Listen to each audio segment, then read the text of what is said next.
Okay, Chronicles of a Hunter, from the hood to the wood, Operation Groundhog Max. Just wanted to share some information with you.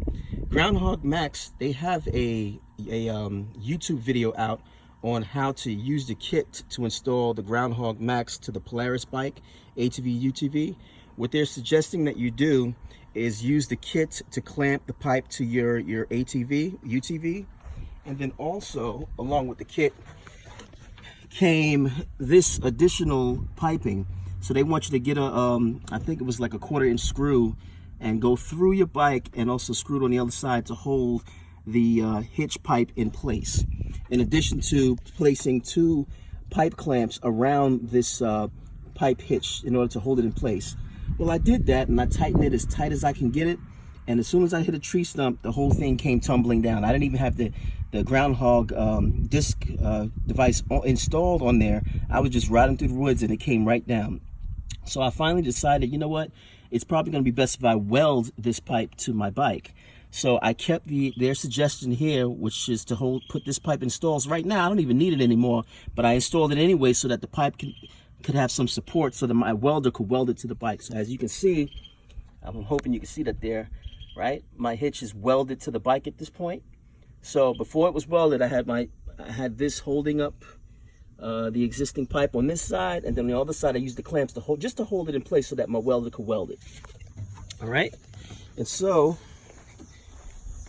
it seemed to work pretty fine for me. I was able to disc my food plot and get my food plot down with no problems.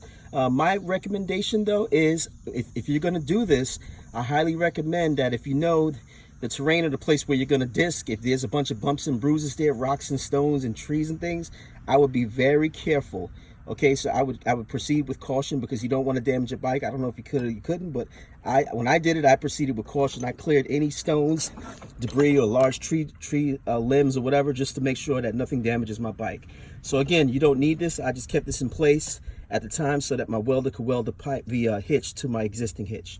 All right, one last recommendation. All right, I highly recommend that you get these ramps. I got these from Pep Boys, because what you can do is you can take them with you, and when you're out in the woods, you can ride up the ramps, and that allows you to quickly take your Groundhog on and off of your bike, because remember, it's low to the ground, so the only way to put it on now is to lift your bike. So I would get those ramps so that you can make your adjustments as you need it. As needed. And what I did was I started off at the lowest setting first and did a few passes, and when I saw that wasn't really doing much, I increased the depth as much as I can. Now I will say it did a pretty good job. I probably could have disked a little bit more, because I'm new to this, so I was a little bit impatient, but pretty much this setup worked for me. Now, disclaimer, do this at your own risk. This will damage your bike if you don't know what you're doing, but I'm just sharing with you what worked for me. All right, Chronicles of a Hunter, from the hood to the woods. Hope this helps. Take care.